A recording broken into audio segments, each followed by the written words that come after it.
Last class में हमने balance of payment के अंदर कंपोनेंट्स ऑफ बीओपी स्टार्ट किया था। कंपोनेंट्स ऑफ बीओपी 3 पार्ट्स में डिवाइडेड होता है, करंट अकाउंट, कैपिटल अकाउंट और ऑफिशियल रिजर्व अकाउंट। अब उसमें हमने components of current account cover कर चुके हैं हम ऑलरेडी। अब नेक्स्ट हमारा टॉपिक है आज का कंपोनेंट्स ऑफ कैपिटल अकाउंट। लेकिन उससे पहले समझते हैं कि कैपिटल अकाउंट होता क्या है। देखो, रिवाइज करेंगे लेकिन पहले करंट अकाउंट को ही।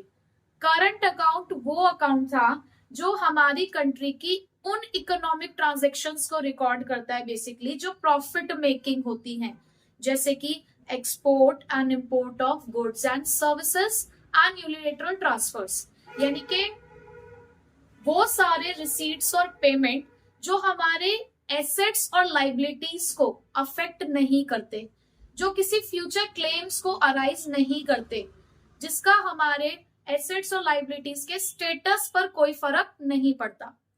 कैपिटल अकाउंट उन सब ट्रांजैक्शंस को रिकॉर्ड करता है, उन सब रिसीट्स एंड पेमेंट्स को रिकॉर्ड करता है जिनका इम्पैक्ट पड़ता है हमारे एसेट्स एंड लाइबिलिटीज पे, यानी कि जिसकी वजह से या तो हमारे एसेट्स इंक्रीज और डिक्रीज हो रहे होंगे या लाइबिलिटीज इंक्रीज और डिक्रीज हो रही होंगी। फॉर एग्जाम्पल, अगर हमने लोन लिया तो लाइबिलिटी क्रिएट हो गई, हमने लोन की पेमेंट कर दी तो लाइबिलिटी कम हो गई। अब कैपिटल अकाउंट्स का स्ट्रक्चर क्या है, कैपिटल अकाउंट्स के कंपोनेंट्स क्या हैं, कैपिटल अकाउंट्स में हम किन किन चीजों को इंक्लूड करते हैं, तो 3 पार्ट्स में हम इसको डिवाइड कर रहे हैं। सबसे पहला है हमारा बोरोइंग। बोरोइंग का मतलब क्या होता है? उधारी। उधार हम दे भी सकते हैं, उधार हम ले भी सकते हैं। बोरोइंग्स देख के हमेशा इस कंक्लूजन पे मत पहुंच जाना कि हमने पैसा उधार लिया ही है, हम उधार दे भी तो सकते हैं। बोरोइंग एंड लेंडिंग कह सकते हो आप, ठीक है। चलो मैं इसको और करेक्ट कर देती हूँ, बोरोइंग एंड लेंडिंग, ठीक है।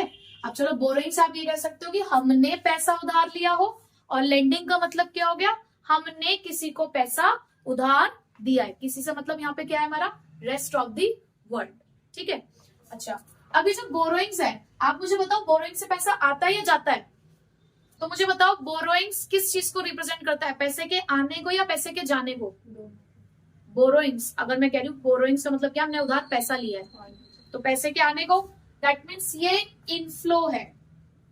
और अगर ये इनफ्लो है तो ये आपके लिए कैपिटल रिसीट्स है।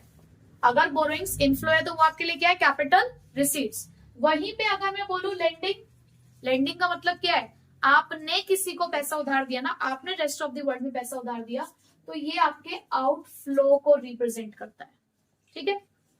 नेक्स्ट, अब ये बोरोइंग्स भी ना फर्दर 2 पार्ट्स में डिवाइडेड है। कैसा? एक्सटर्नल कमर्शियल बोरोइंग्स और external assistance. External commercial borrowings क्या होती है? देखो, एक्सटर्नल यानी कि बाहर पैसा दिया गया है कमर्शियल पर्पस के लिए, तो एक्सटर्नल कमर्शियल बोरोइंग्स जो होती हैं वो मार्केट रेट ऑफ इंटरेस्ट पे मिलती है आपको। यानी कि अगर कभी भी हम कमर्शियल बोरोइंग्स ले रहे हैं तो वो कौन से रेट ऑफ इंटरेस्ट में मिलेगी, जो भी मार्केट में चल रहा होगा, ठीक है। तो ये मार्केट रेट ऑफ इंटरेस्ट से मिलती है। लेकिन अगर एक्सटर्नल असिस्टेंस आप ले रहे हैं, हाँ, एक्सटर्नल असिस्टेंस मिलता है आपको कंसेशनल रेट ऑफ इंटरेस्ट पे। देखो, दोनों में आपको डिफरेंस समझ आ रहा है। जो एक्सटर्नल कमर्शियल बोरोइंग्स हैं वो मार्केट रेट ऑफ इंटरेस्ट पे मिलती है, और जो एक्सटर्नल असिस्टेंस है वो किस पे मिलता है आपको, कंसेशनल रेट ऑफ इंटरेस्ट पे, ठीक है। अब आगे की बात करते हैं। नेक्स्ट है हमारे पास है फॉरेन इन्वेस्टमेंट। देखो, फॉरेन इन्वेस्टमेंट आप 2 तरीके से कर सकते हो, हालांकि ये दोनों चीजें आप कहीं ना कहीं ऑलरेडी पढ़ चुके हैं। आप कह सकते हो कि एक तरीके से आपका रिवीजन हो रहा है। जब आपने बजट चैप्टर पढ़ा है ना, तो आपने सारी चीजें पढ़ी है वहां पर, ठीक है। तो फॉरेन इन्वेस्टमेंट 2 तरीके से हो सकती है, एक होती है आपकी पोर्टफोलियो इन्वेस्टमेंट और एक होती है आपकी डायरेक्ट इन्वेस्टमेंट। पोर्टफोलियो इन्वेस्टमेंट को हम फॉरेन इंस्टीट्यूशनल इन्वेस्टमेंट भी कहते हैं, ठीक है, FII। और FDI डायरेक्ट इन्वेस्टमेंट को हम बोलते हैं फॉरेन डायरेक्ट इन्वेस्टमेंट। अब ये किस तरीके की इन्वेस्टमेंट्स होती हैं?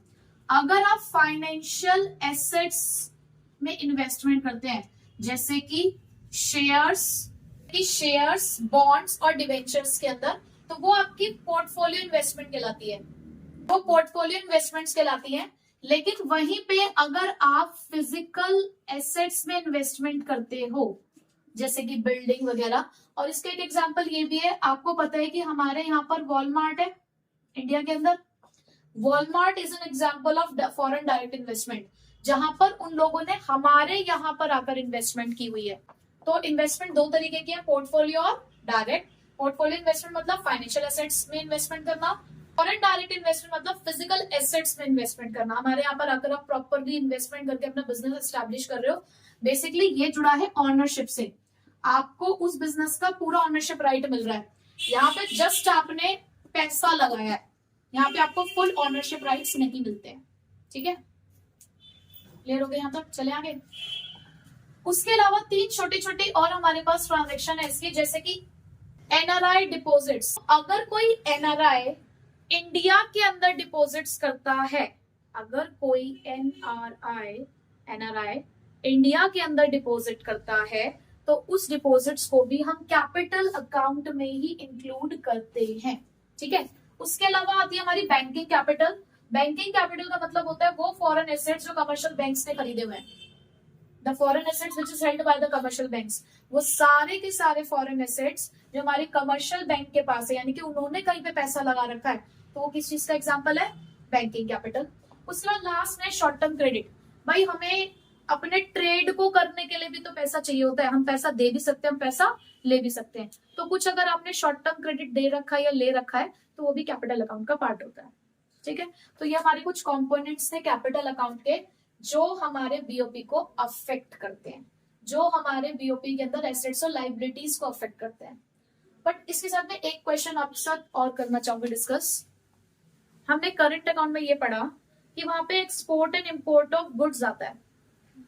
अगर मैं कहूं कि हम export and import of capital goods कर रहे हैं, तो जैसे कि नॉर्मली गुड्स खरीदना, भाई जिस चीज में हम डील करते हैं हमारे गुड्स होते हैं, वो हमने खरीदा बेचा, तो आप उसे करंट अकाउंट में लिख रहे हो। तो अगर हमने कोई प्लांट एंड मशीनरी खरीदी या बेची, उसका एक्सपोर्ट या इंपोर्ट किया, कैपिटल गुड्स जिसे हम कहते हैं, तो वो कहाँ आएगा?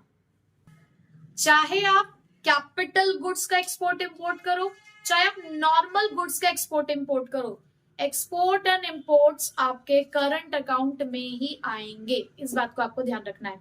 तो ये इस तरीके से नहीं सोचना कि कैपिटल गुड्स वगैरह हमारे यहीं पे आएंगे। ठीक है, क्लियर हो गई ये बात आपको? चलिए, कंपोनेंट्स ऑफ बीओपी के अंदर करंट अकाउंट कवर हो गया, कैपिटल अकाउंट कवर हो गया। हालांकि अभी वो खत्म नहीं हुआ है, हमने सिर्फ ये पढ़ा है कि करंट अकाउंट में क्या क्या आता है, उसका इम्पैक्ट क्या पड़ता है बीओपी के ऊपर, उनके बैलेंसेस क्या होते हैं, अभी हमने वो नहीं पढ़ा है। ठीक है, लाइकवाइज कैपिटल अकाउंट क्या होता है, उसमें क्या रिकॉर्ड करते हैं, सिर्फ वो पढ़ा अब तक, उसका भी क्या इम्पैक्ट पड़ता है अभी हमने वो नहीं पढ़ा है। ठीक है, हम सिर्फ इंट्रोडक्शन ले रहे हैं। तो अब third component official reserve account. ठीक है, ऑफिशियल रिजर्व अकाउंट बेसिकली होता क्या है?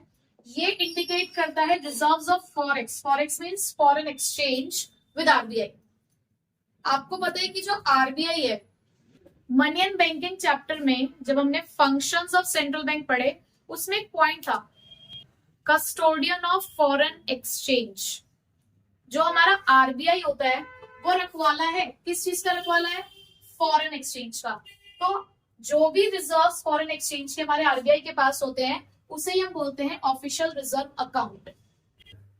अब जरा आप एक बात समझो, जो बीओपी होता है ना, बैलेंस ऑफ पेमेंट, वो डबल एंट्री सिस्टम पे बनाया जाता है। डबल एंट्री सिस्टम का मतलब क्या होता है? कि जितने भी हमारे डेबिट्स होते हैं उसके इक्विवेलेंट्स हमारे पास क्रेडिट्स हैं। अब इसका मतलब क्या है? कि जितने भी हमारे पास प्लस आइटम होंगी उतनी हमारे पास माइनस आइटम है। इसका जस्ट मैं आपको एक एग्जांपल दूं कि जैसे आप कोई भी एक सामान खरीदने के लिए जाते हो, आप एक 20 रुपए का सामान खरीदने के लिए गए, अपनी जेब में 20 रुपए रख के लेके गए, आप अपनी जेब में 20 रुपए रख के लेके गए। जब आप दुकानदार के पास पहुंचे, आपने उससे 20 रुपए दिए, आपकी जेब से 20 रुपए हुए माइनस, बट उसी 20 रुपए के इक्विवेलेंट एक सामान आपके पास आ गया, यानी कि अगेन आप प्लस में आ गए 20 रुपीज से, यानी कि जितना माइनस हुआ उतना ही प्लस हो गया, आप इक्वल पोजीशन में आ गए। आप इक्वल पोजीशन में आ गए यानी कि बैलेंस हो गया ना सब कुछ।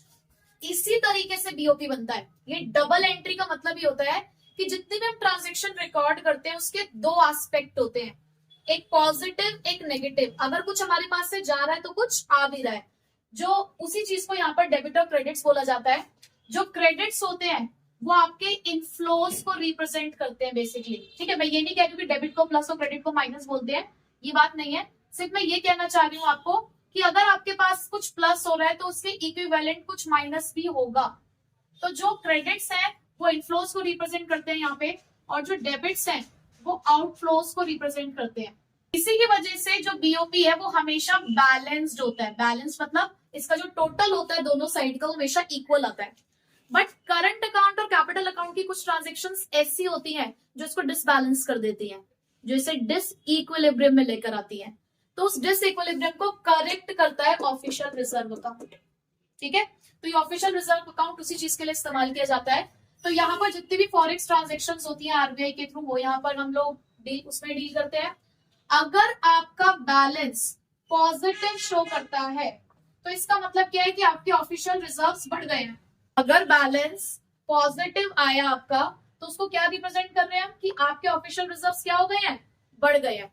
वहीं पे अगर आपको बैलेंस यहाँ पर नेगेटिव शो हो, यानी कि आपको दिख रहा है कि बैलेंस कम हो रहा है, तो दैट मीन्स आपके ऑफिशियल रिजर्व्स क्या हो रहे हैं, डिक्रीज हो रहे हैं।